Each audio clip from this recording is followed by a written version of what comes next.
Anybody want to guess what's in here? Or how many of whatever it is in here?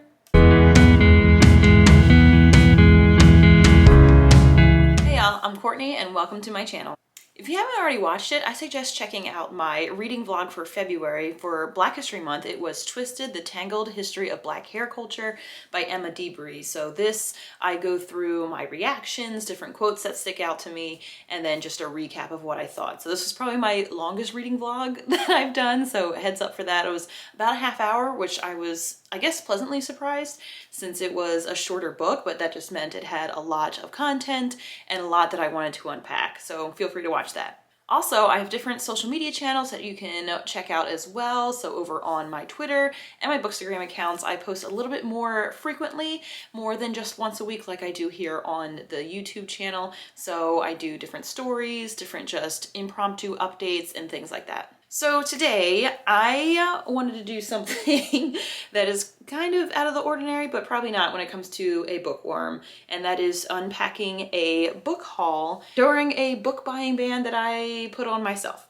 So I was talking to my mom about this on, or right before I recorded, saying, you know what, I'm just gonna own it. I own that I went and purchased books during a book buying ban. And you know, like in a way I feel like I need to justify, but then I don't. I still am doing my best to prioritize the books that are unread on my shelf. I don't take out physical library books anymore because that also gets my like blood pumping and everything of like, oh gosh, I have to read this in 2 weeks. And then I put my other books that I own away because I can pick them up whenever. But these library books like have to be done and back to the library because who knows when I'll get off that holds list again. So yes, I don't do that anymore, but I do listen to audiobooks through the library, which I think is a little bit different. So yes, even though I didn't feel like I needed to justify, there's my justification and my rationale. So why did I purchase books in February? Well, actually, some of these books you'll see were purchased. Some of them were gifted. So the gifted ones, I can't help it. Maybe I could. I don't know. We shall see. So the first instant of acquiring books was on Valentine's Day. So I've mentioned a few times how I like to show myself self-love, and a way to do that is on Valentine's Day. Regardless of any relationship that I may or may not be in, I want to show myself love and get something that I want to get. So I went to Joseph Beth Booksellers. It's the local, or one of the local bookstores in town, and they have a pretty wide selection of books. And I went in thinking I knew what I was going to get, and I looked around the store, and whenever I do this, I want to find something special, something mostly a hardback. That's usually my go-to because they're more sturdy. They just look pretty and nice on my shelves and everything. So I went for a hardback, and then this is what happened. I ended up with 3 books for Valentine's Day. So yes, that's what happened. So I can't remember. Oh, the first one I did pick up. So I did mention I try not to do too many like, oh, these are new, in your face, bestseller kind of books. But this one I thought was so imperative and so like eye-catching as well to pick. It's called Black Buck by Mateo Askaripour. And I apologize if I pronounced that incorrectly. But this I've seen a lot of places, and especially being Black History Month, I wanted to support a Black writer, a Black story. So this chronicles Darren, a young Black man who works in a Starbucks, which is like the lobby of like an office building, but he runs into or starts communicating with this guy that works in sales, and he's kind of recruited to work in this position. So I think it's going to cover a lot about like stereotypes, about diversity in the workplace, and like trying to be inclusive, and of how maybe we may act a little bit differently in different situations or with different people. So I'm interested to see what this one has in store. And then this popped out to me. I've seen this also on a bunch of people's lists, and the cover is just very intriguing. What is going on here? And this I saw recently on Novel Pairings podcast, and they were talking about how it is like a well-acclaimed historical fiction novel, or like one that everybody should read. And that is Hamnet by Maggie O'Farrell. So this is about the plague, which I'm like, ooh, do I really want to be reading about mass illnesses and deaths and things like that?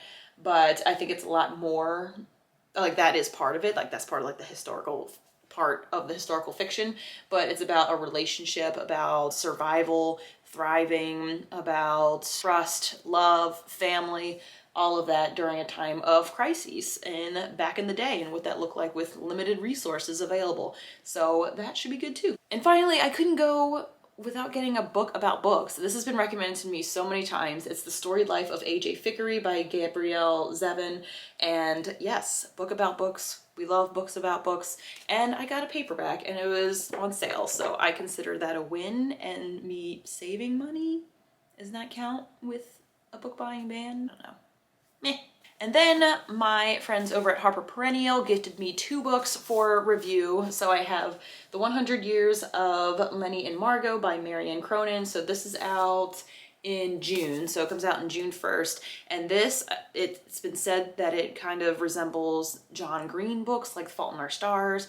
And I know I'm probably going to be crying beginning, middle, and end of this story. Sometimes you just need a good cry. So in that vein, about 2 young people and their relationship and the different challenges they face among that relationship and how they survive. And then this really cute one, I just laughed at the cover art because of like the 2 little squirrels in a boat, but it is The First 10 Years, 2 Sides of the Same Love Story by Meg Bashwiner and Joseph Fink. And this comes out in May, so May of this year. So 2 summary books that I'll probably read in the next 2 months and give a review for over on my blog. But this just goes back and forth and alternates between this couple's like life and how they spent the first 10 years of their life together as like a couple, or as whatever they were when they first met, through them writing this book together. So I thought that was kind of cool to see like their different perspectives and what each thought in different moments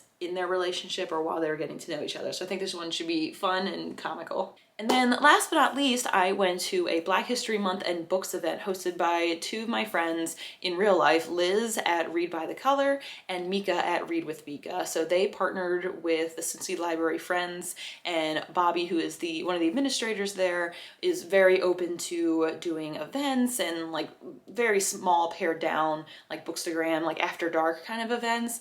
And they partnered to have a like conversation about Black stories, Black representation in genres and writers and characters and everything in between. And then we had kind of like free reign of the warehouse. So if you haven't checked out the warehouse, I'll put a link up here from a video tour I did a few months ago on a different Bookstagram night, but it's amazing. It's a great bookstore with phenomenal selections. They're so open to many different events and just open to the community and very welcoming. But while I was there were special sections set up for Black stories, and when Bobby was going over kind of like how the night was going to run in terms of the warehouse itself, he was saying that's going to be most likely a permanent section. It's not just going to be out during February and then taken down. It's a special collection of books, and we're all trying to read more diversely and more widely, so why not show where there are some more selections available. But while I was perusing, I picked out a few books and I am very excited about them. The first one is Bluebird by Attica Locke, and this is kind of a suspense, thrillery, mystery kind of novel where there is a Black Texas Ranger named Darren and just figuring out a murder where it looks like it involves racial tensions, so, and how that plays out in Texas, and also being a Black Texas Ranger. So should be pretty interesting. Then we have 2 pretty well-known books and authors. So we have Zadie Smith's On Beauty and then Colson Whitehead's The Underground Railroad. So I mean, I feel like maybe people have been living under a rock. I don't know if you haven't seen this book, but I am very excited to read this. And it was interesting as we were talking in our groups about how a lot of Black stories are about like the tragic elements of history. And like I'm imagining talking about the Underground Railroad is kind of a mixture of escaping from tragedy and to more freeing areas or to safety and surviving. So I think that's what's going to be happening in this book. And then in Zadie Smith's On Beauty is about a family in a small town just outside of Boston,